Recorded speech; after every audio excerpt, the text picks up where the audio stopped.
எல்லாம்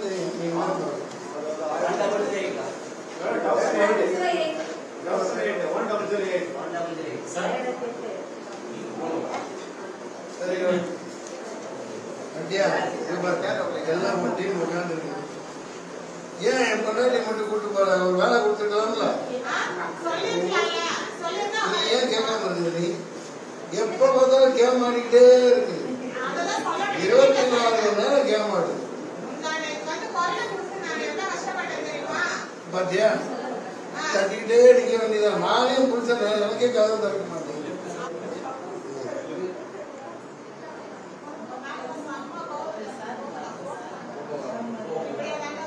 பெரிய கூட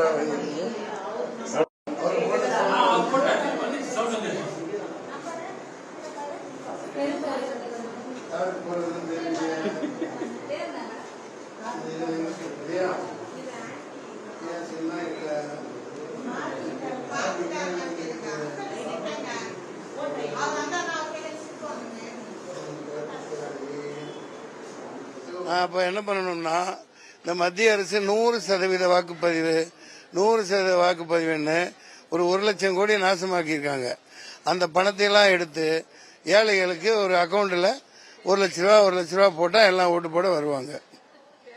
எதுக்கு 100% வாக்குப்பதிவுன்னு ஹை கிளாஸ் பீப்புளை வச்சுக்கிட்டு பெரிய பெரிய பேனர், பிளாஸ்டிக் பேனர், பிளாஸ்டிக்கை ஒழிங்கன்னு கவர்மெண்ட் சொல்லுது. அதே பிளாஸ்டிக்ல கொடி, பிளாஸ்டிக்ல பேனர். நேற்று அவர் பேர் என்னப்பா வாயிலே வரமாட்டேங்கிறப்பா, தேர்தல் ஆணையர் பேர் என்னம்மா? சத்யபிரதா சாகு.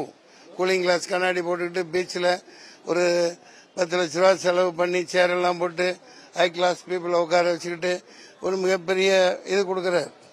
ஆனால் எவ்வளோ ஆயிருக்குது? 50% கூட ஆகல. மக்களோட வெறுப்பு இருக்கலாம். நான் ஜனநாயக கடமையை சரியா பண்ணியிருக்கேன். எனக்கு பிடிக்காட்டியும் கூட, சூழ்நிலை பிடிக்காம இருந்தாலும் கூட நான் யார் வெற்றி பெறணுமோ அவங்களுக்கு போட்டிருக்கேன். சரியா? அங்கே எழுத்து பிரச்சாரமே பண்ணினேன். இப்போ காலையில் 5 மணிக்கே இங்கேருந்து போய் 4 மணிக்கே கிளம்பி போனேன்.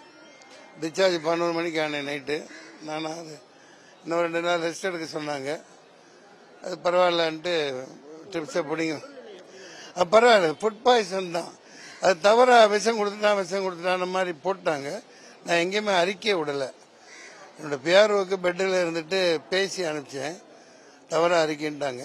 ஆனால் கண்டது தின்னேன். சாட்டு மேனிக்கு மோர், ஐஸு, ஜூஸு, அந்த பழ ஜூஸு, இந்த பழ ஜூஸு, கூழு, தண்ணி, விதவிதமான கூல்ட்ரிங்க்ஸ் வருது.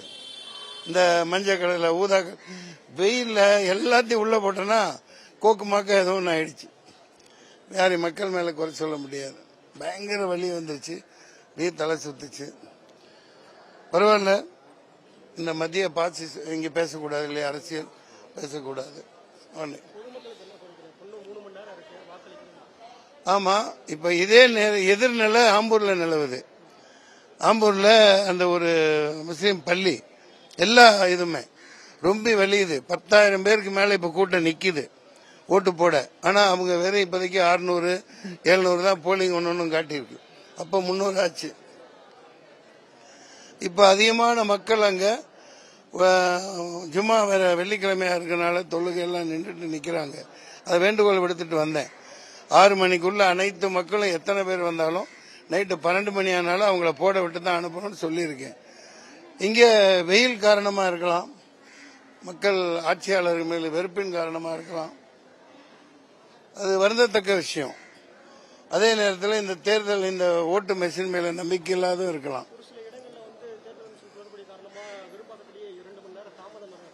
இல்ல, அதை சொல்றதுக்கு இல்ல. இப்ப விவிபேட் குற்றம்னு என்ன டிவி இது? தெளிவா ஒண்ணு சொல்லணும். இது தேர்தல் மிகப்பெரிய திருவிழா இல்ல, நாடக திருவிழா தான். நாடக தேர்தல் தான் இது.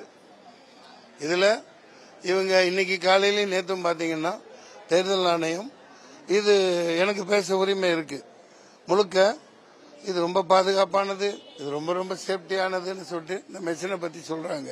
இது 420, இது டுபாக்கூர், இது ஏமாற்றக்கூடியது. அதுக்கு வலுக்கட்டாம வலு சேர்க்கறதுக்காக நீதித்துறையை விலைக்கு வாங்கியிருக்காங்க. தேர்தல் ஆணையம் விலை போயிருக்குது. பத்திரிகை துறை, ஊடகத்துறை, எல்லா துறையும் விலை போய் தான் இந்த தேர்தல் நடக்குது. ஒரு தேர்தல் நடத்துற மாதிரி காமிச்சு கொஞ்சத்தை இறச்சி விட்டு நீங்களும் ஜெயிச்சுக்குங்க, இந்த நீங்க அப்படித்தான் ஜெயிச்சுவீங்கன்னு காட்டுறதுக்கு தான் இந்த தேர்தல். முடிஞ்ச உடனே நீங்க சொல்லுவீங்க. எனக்கு இதை சொல்றதுல எனக்கு உரிமை இருக்கு. நான் candidate. I am observing everything. இந்த மக்களோட ஓட்டை இப்ப பிக் பாக்கெட் அடிச்சுட்டா ஒருத்தர் மரத்தில் கட்டி போட்டு அடிக்கிறோம். ஆனா ஒரு மக்களோட அடிப்படை உரிமை இருக்கிறது இது ஒண்ணுதான். இந்த ஒன்றையும் நடுவண் அரசு திருடுது. இது மிக மிக கொடூரமானது. தேர்தல் முடிவில் உங்களுக்கு தெரியும். நன்றி, வணக்கம்.